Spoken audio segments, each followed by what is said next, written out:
हाँ जी। तो आज का टॉपिक सुन के आपको थोड़ा सा तो शॉक लगा होगा, which is women safety in work place. But याद रखिएगा, ये टॉपिक आपको हेल्प करेगा to start your descriptive writing journey. अगर आप उन स्टूडेंट्स में से एक हैं जो कुछ दिनों से डिस्क्रिप्टिव के लेक्चर लिख रहे हैं, कुछ टाइप नहीं कर पाए, या फिर उनमें से एक हैं जिन्होंने आज तक कुछ नहीं लिखा या लिखने की कोशिश की तो 10 लाइन ही लिख पाए, ये वाला सेशन आपके लिए बहुत ज्यादा इंपॉर्टेंट है, क्योंकि ये वाला सेशन में मैं आपको इन डिटेल बताऊंगी हाउ टू राइट दिस। ये वाले टॉपिक में आप अपने आप को चैलेंज करेंगे और इस टॉपिक का सबमिशन भी करेंगे। क्या करेंगे, कैसे करेंगे, ये हम एंड ऑफ द सेशन में समझते हैं। But for now let us start writing. तो सबसे पहले women's safety in work place, ये हमारा आज का जो है टॉपिक है। मतलब वर्क प्लेस में वुमेन को कितना सेफली रखा जाता है। बहुत सारे ऐसे कंट्री में एरियाज हैं जहाँ पे अगर किसी लड़की की पहली बार नौकरी लगती है तो उन्हें जाने के लिए भी मना कर दिया जाता है। आई एम प्रिटी श्योर आपने भी सुना होगा कि भाई हमारे घर पे लड़की की इस शहर में नौकरी लगी और ये शहर बहुत अच्छा नहीं है और इसलिए वो वहां नहीं जाएगी। That is what we are going to discuss today. Why are there such cities, why are there workplaces and companies like that, what can be done and how it really affects a working women and the society on whole.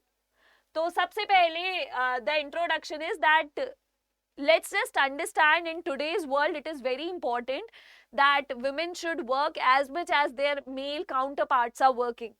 अगर आप कभी भी किसी भी office में जाएंगे तो आज की डेट में it is the possibilities way higher that you might get a lot of female employees in the office rather than the male employees. Having said that, safety is not a concern of a women specifically concern. It is not limited to women as a gender. It is beyond gender and it actually means कि safety for a human being. Safety को आप कभी भी ये नहीं बोल सकते कि विमेन सेफ्टी नहीं, सेफ्टी हर किसी को मिलनी चाहिए। अनफॉर्चुनेटली विमेन को कम सेफ्टी मिलती है and that's why we are discussing it here. तो safety of an individual is actually not gender specific when it comes to work place. Women need equal and may be more protection as compare to man if one is assured of safety efficiency at work is better. अगर कोई है जो अपने work place में safety को insure करवाते हैं तो उस ऑफिस का जो माहौल है ये बेटर हो सकता है। अच्छा, हमें सेफ वर्किंग प्लेस चाहिए ही क्यों, मतलब इसकी ज़रूरत ही क्या है। अगर कोई वर्किंग विमेन है तो वो उसका अपना रिस्क है कि वो काम कर रही हैं। हमें आफ्टर ऑल एक सेफ वर्किंग प्लेस की ज़रूरत ही क्यों पड़ रही है for anybody, not just working women but for anybody. तो देखो, सबसे पहले तो अगर कोई भी वर्क स्पेस सेफ होता है तो वहां पे आपकी प्रोडक्टिविटी इंक्रीज हो जाती है। एक्सट्रीम प्रोडक्टिविटी इंक्रीज होती है अगर आपका वर्क प्लेस जो है वो सेफ हो। मान लो आपको पता है कि आप जहाँ पे हैं अभी वहाँ पे आपको कोई भी टाइप का हार्म नहीं है, ऐसा कुछ भी नहीं होगा कि कोई आएगा और आपको परेशान करने लगेगा, तो आपकी प्रोडक्टिविटी बहुत बेहतर हो जाएगी। इसका मैं आपको बहुत सिंपल सा एग्जाम्पल देती हूँ। बहुत बार ऐसा होता है कि अनफॉर्चुनेटली हम ऐसी कोई जगह पहुंच जाते हैं, कभी कभी ऐसे कोई रास्ते जो बहुत अंधेरे भरे होते हैं। So if you have been to any such streets जहाँ बहुत अंधेरा, बहुत सारे पेड़ हैं, तो आपके अंदर एक फियर आता है। तो ये जो फियर है, ये फियर हमेशा कहीं पे भी आ सकता है। इट्स जस्ट दैट जब वो रास्ता अंधेरा है तो आप उसको रिलेट कर पा रहे हो। तो अगर आपका वर्क स्पेस सेफ नहीं है, अगर आपका स्कूल, मान लीजिए स्कूल में अगर कोई आपको बुली करता था तो आप वहाँ पे भी अच्छे से नहीं पढ़ाई कर पाएंगे। So it is very important कि आपका work space, specifically women should get safety because of increased productivity. Next is decreased rate of attrition and low absenteeism. Now that I have told you that it is very important for today's GDP and today's individual families that the women of the family also start working, और ये work continue रहेगा अगर उन्हें ये safety provide की जाती है, तो एब्सेंटिज्म और ये सारी चीज़ें कम होते जाएंगी। Retention of trained and skilled staff and reduced legal cost. बहुत बार ये होता है कि there are women who are very skilled but somehow they, because the workplace is not fit for them, they might go somewhere else, they might find another city, they might find another company to work at, और वो एक बहुत बड़ा problem हो सकता है. इसके अलावा लीगल कॉस्ट और सेल्फ कॉन्फिडेंस. लीगल कॉस्ट, मान लीजिए अगर कहीं पे कोई वर्क प्लेस हरासमेंट हो जाता है और अगर लीगल चार्जेस लगते हैं तो it can draw company straight away to south. And इसके अलावा बेटर थिंग हियर इज कि a woman, if she is pointed out on multiple areas or multiple fingers are pointed out at her, तो हो सकता है कि this poor girl might feel very underconfident as well. अच्छा, there are different types of harassment that can take at a workplace. जैसे there can be unnecessary physical touch anywhere on the shoulder and anywhere, and if a woman is not comfortable तो वो पहले ही बार में कह देती है कि I am not comfortable with this.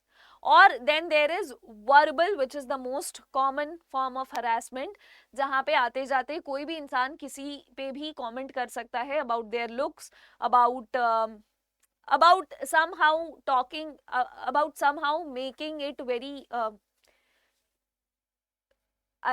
materialistic, है ना, making it very materialistic. That is also sexual, that is also mental harassment. And the third is psychological threat. Psychological threat यानी कि अगर किसी women को psychologically painful चीज़ें की जाए कि उन्हें प्रीफरेंशियल ट्रीटमेंट देने का प्रॉमिस किया जाए, या उनके एम्प्लॉयमेंट स्टेटस को बढ़ाने का प्रॉमिस किया जाए, या फिर उनको एक्स्ट्रा आवर्स बैठाए जाए काम करने के लिए. So that is psychological harassment. Non verbal and visual harassment is sending anonymous text और लेटर्स और विस्लिंग. जैसे सीटी बजाना एक क्राइम हो सकता है, उसी तरीके से नॉन वर्बली अगर आप किसी को ऐसे मैसेजेस भेज रहे हो, टेक्स्ट लेटर्स भेज रहे हो, that is also a crime. अच्छा, तो ये सेफ्टी मैटर्स क्यों, why does this matter? It's very simple, because अगर आपको कोई ऐसे मैसेजेस भेज रहा है, लेटर भेज रहा है, या फिर कोई आपको कह रहा है कि do me a certain favour and I will give you a preference at work, तो इस कंडीशन में there is some sort of non verbal and psychological abuse. When there is somebody who is verbally commenting on how you look and how you walk and what you wear, there are chances that you might be distracted with this person's comments and would not be able to focus on the work. And ultimately, you will have decreased productivity. Ultimately, you might leave the job. Ultimately, you might be a skilled person but would choose another company. Or you might file a case and maybe the company might regret later. Now, having said that, मैंने आपको बोला कि it is very important for you to be here in this session. ये मैंने क्यों बोला ये मैं आपको अभी बता रही हूँ. Just give me a minute. हाँ जी. सो ये मैंने आपको इसलिए कहा है बिकॉज मेरे पास अभी अभी मैंने कुछ दिनों पहले सबमिशंस करवाए थे अपने ऑफिस में, अपने पेड बैचेस में, और मुझे बहुत सारे सबमिशन आए.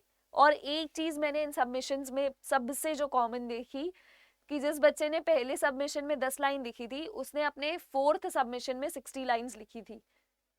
सो there is a huge change that happens, और ये चेंज बहुत इंपॉर्टेंट है to actually do good in your examination. अगर आप अपने एग्जाम में अच्छा करना चाहते हो तो ये चेंज बहुत ही ज़्यादा इंपॉर्टेंट है कि आप सबमिशन का स्पेसिफिकली ध्यान रखो. नाउ सबमिशन मैं इतना कह रही हूँ, आपको सबमिट क्या करना है ये मैं आपको बता देती हूँ. सबसे पहले मैंने आपको ये जो टॉपिक पढ़ाया है ये बहुत ही ऊपर से पढ़ाया है, तो आपको सबसे पहले जो करना है, सब one thing that you need to do immediately, it is that you need to write down all the points that you think can be added here. मैंने ये टॉपिक बहुत ऊपर से आपको ये बताया है, there is no depth in it. तो व्हाट शुड बी डन, तो आपको सिक्योरिटी कैमरास लगाने चाहिए, फीमेल गार्ड होनी चाहिए, वुमेन हेल्पलाइन होना चाहिए. अगर मान लो किसी का रात में जॉब है, नाइट शिफ्ट है, तो उनको फुल ट्रांसपोर्ट फैसिलिटी, और वो जो चाहे एक पर्सन को अपने साथ रख सके, वो उनके फैमिली मेंबर भी हो सकते हैं, कोई भी हो सकते हैं, somebody who can accompany her to the office and maybe after the office. Time to time awareness, एक cab, auto rickshaw, strong GPS, एक touch panic button, just in case something happens there should be a panic button that they can press immediately, and PCR for patrolling at night. तो ये कुछ चीजें हैं जिसे follow की जा सकती है. But today what we are going to do is हम इसको थोड़े और डिटेल में पढ़ेंगे. I'll give you a few more, I'll give you something more to basically ponder about. और आप उन सभी चीज़ों का, जो भी चीज़ें मैं आपको बता रही हूँ, आप उन सभी चीज़ों का एक छोटा सा कंक्लूजन लिख के नीचे आज सबमिट करेंगे. And remember, I don't do it every day, so make sure that you do submit something today. तो सबसे पहले I want to tell you that challenges क्या क्या हैं. तो चैलेंजेस हमने ये बताए, बट जैसे कि मैंने आपको सबसे पहले बताया कि there is a problem of sexual harassment. तो सेक्सुअल हरासमेंट लगभग 31,000 कंप्लेंट्स 2022 में आ चुकी है. Okay, so I will write it down here.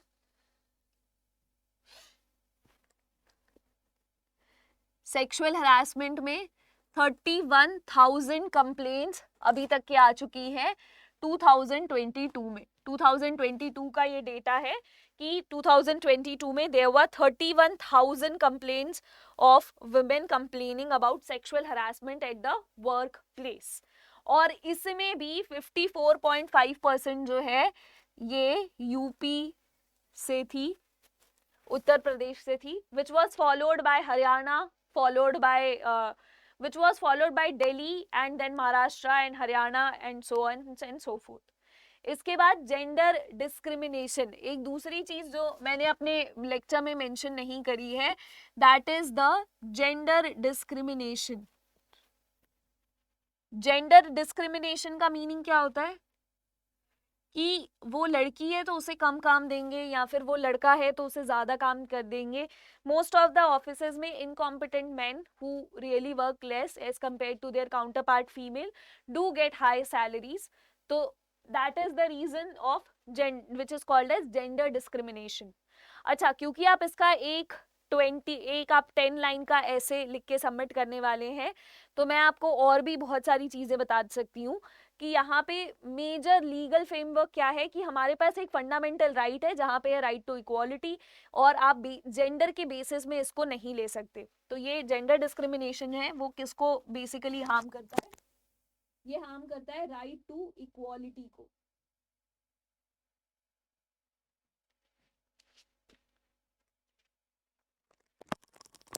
Okay, then there is fundamental duty which ensures the practices to be derogatory of a woman, dignity of women are prohibited. अच्छा, now legislative framework के अलावा कुछ कुछ अपनी schemes हैं, government schemes हैं जो women से रिलेटेड हैं, और आपके होमवर्क में आप मुझे जब आप लिखेंगे तो I want you to read all of these schemes because they all are related to women but not necessarily to the safety of women. So I want all of you to at least understand all these schemes और try to relate at least one scheme to the cause. At least एक scheme को आपको to cause से relate करना है. जैसे सबसे पहली the first scheme which is related to female is Beti Bachao Beti Padhao.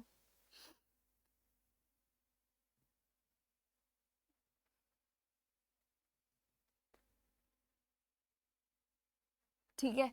The next scheme which is related to this is one stop center scheme, which is called as one stop center scheme. उसके बाद एक बहुत popular है Ujjwala scheme.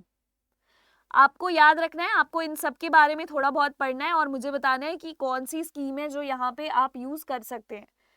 ठीक है. The fourth scheme that we need to do is Mahila police volunteer.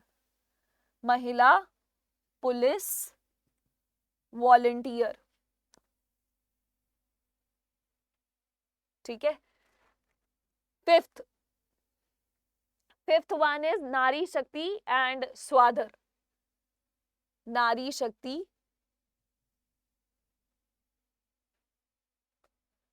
And स्वाधर.